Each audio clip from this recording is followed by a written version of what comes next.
Right. It is a cold Monday here in New Zealand. We've got a bit of a polar blast going through the country, and away from the camera, I am in a sleeping bag.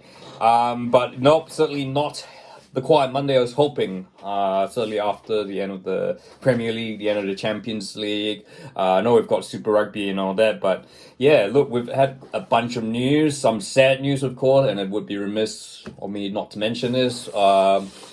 The sudden passing of former All Black and media, rugby pundit Stu Wilson, who passed away suddenly at the age of 70 in Tauranga. Not going to speculate, about his illness, but yeah, certainly a massive shock. Yes, Ivory, the Ivory and Ebony and Ivory is gone, and it kind of feels apt that his former best friend and midfield partner Bernie Fraser's daughter Brooke Fraser has got the perfect song to mark Stu's passing. Into more positive news, you had somehow rugby related because Ryan Fox, son of Grant Fox, won the Canadian Open in a thrilling playoff. And then this comes on the back of a pretty generally exciting Super Rugby playoff round, which worked out well in the end.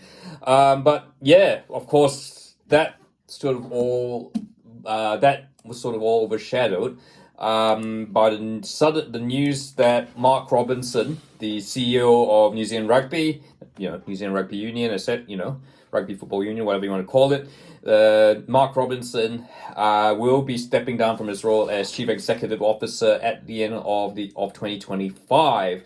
And certainly, look, he there's no doubt that his reign, of course, which started back in 2020, and it would have gone, by the time finishes would have gone on for 6 years, has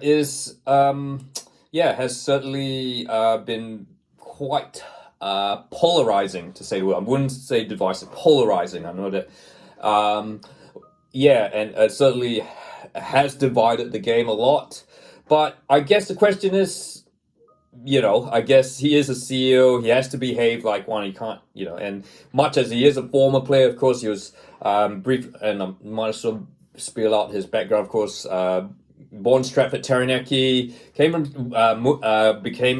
moved down, played for the Crusaders, Canterbury, became an All Black. Went to Cambridge, finished his studies at Cambridge University, then came back, was on the board, was Chief Executive of Taranaki Rugby, became a board member of New Zealand Rugby, and of course World Rugby. So very, all in short, this was a man here who had pretty much all the qualifications on paper to be successful. And I guess the fact he was a former player, many had hopes that Mark Robinson might be a bit different from his predecessors. Of course, Steve Hughes was his predecessor, who did, still will probably be, I think, is still considered the best CEO New Zealand Rugby has had. But I guess he was sort of more on the corporate side. And I guess when Mark Robinson came in around the announcement 2019-2020, it kind of felt that New Zealand Rugby was sort of becoming more disconnected from the grassroots game, from the provinces, the main stakeholders of the game. And I look, whether he hasn't done that or wasn't able to do that, I think it is to many people's opinions. And but I think certainly, look, there have been a lot of things that have happened, and it has certainly been a challenging time, of course. Which I think that a couple of factors that would, I guess, you'd give Mark Robinson the benefit of the doubt. Of course, he replaced Steve Tew, who had been there for such a long time. I think pretty much, Steve Tew was pretty much the person, maybe apart from, I can't actually remember if Jock Hobbs was even CEO, but certainly Steve Tew was at the job for a long time, so it was always going to be hard for someone else to fill his boots. Then, of course, when he took over, it was, we had the COVID pandemic, which effectively shut down the world, including rugby. And of course, if you recall, Super Rugby had to be stopped completely. And by the time it was in a position to sort of restart, it was a completely different competition, kettle of fish, than when Mark Robinson took it. You had of course, you had the South African Super Rugby divorce, the South African sides just using the opportunity to sort of break away from Super Rugby and to join what's now the United Rugby Championship. So certainly, while yes, that would have been great for player welfare and cutting costs of travel and all that, but certainly, South Africa was a big, remains a very big contributor, a big stakeholder into the Southern Hemisphere rugby. And I say still because obviously they're still involved in the Rugby Championship, but losing like the Bull Stormers, Lions, Sharks,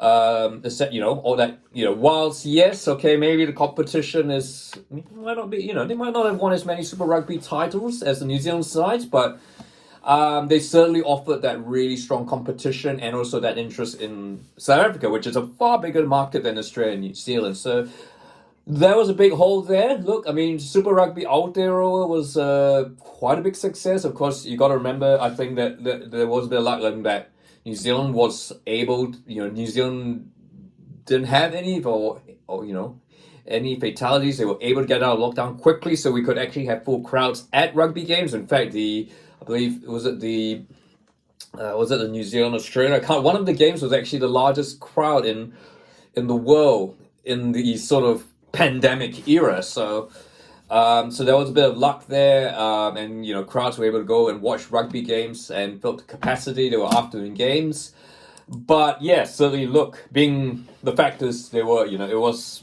effectively a Super Rugby competition with just New Zealand sides, and there was no overseas, very limited overseas involvement, so the revenues was always down. And of course, by that stage, interest in Super Rugby from overseas has sort of come down, I guess, in terms of coverage and all that. So in short, it was, New Zealand Rugby was in a massive predicament at a time, and evidenced by that, of course. In the last 3 financial years, New Zealand Rugby has made a loss. This year, of course, was 19.5 million in the last financial year ending 31st March 2025, 47 million in 2022, and 8.9 million the following year. Yeah, so certainly, a couple of loss-making seasons.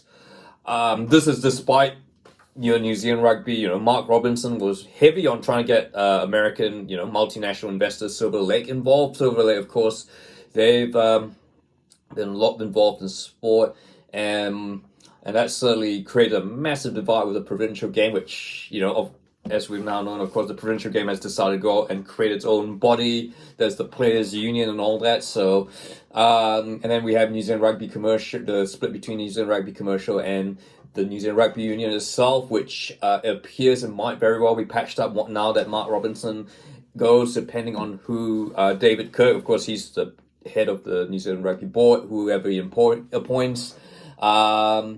And yeah, of course, the failure of New Zealand Rugby. But look, I don't want to focus on too many negatives here because there were certainly some,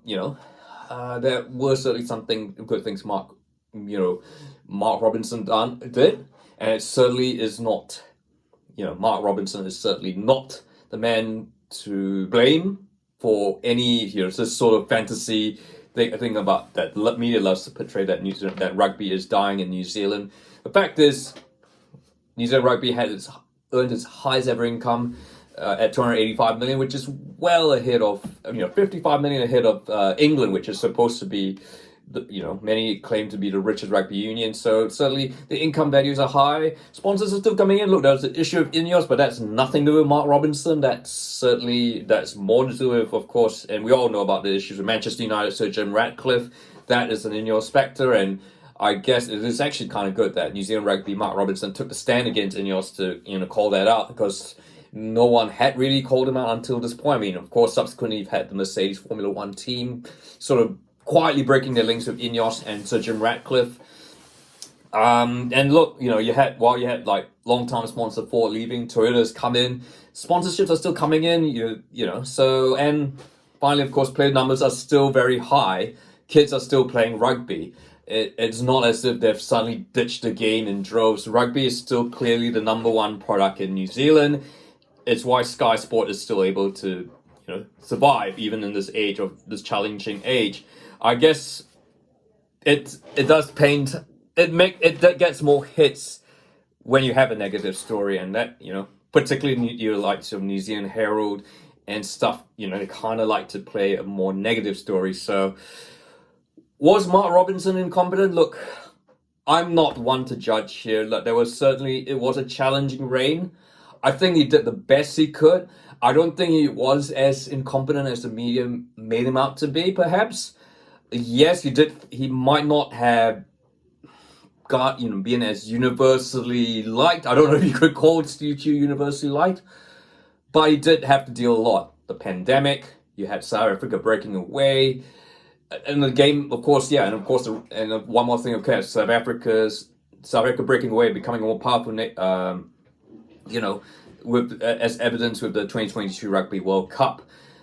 Has New Zealand stopped being the Premier Nation? No, but the competition certainly has moved on. I don't think the 2022 season where the team, the All Blacks underperformed, they lost the season to Ireland, is Mark Robinson's fault. That is certainly, there was always issues with players the game has certainly become more competitive, but again, it's not Mark Robinson's fault that the All Blacks had one of their worst seasons ever. Mark Robinson, of course, is in charge of the commercial side, and yes, he could approve coaches, but then there is he is not he's not the final say. But what are your thoughts on Mark Robinson's tenure in charge of New Zealand Rugby?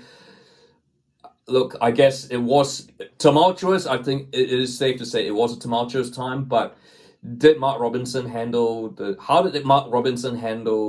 all these sort of unprecedented events, and the changes to the game? How did he fare as CEO, and who should be the next CEO? I guess no one really stands out at the moment. Obviously, there's going to be time till the end of the year before Mark Robinson's replacement is up and running. So we shall see, of course. Yeah, and that certainly, I think New Zealand, the rugby board led by David Kirk, I think they will find they will find someone competent enough. Maybe not quite as maybe with not the same amount of education qualifications as Mark Robinson, but we just want someone who's a competent administrator and who will do the job. So if you like this video, and don't forget to subscribe.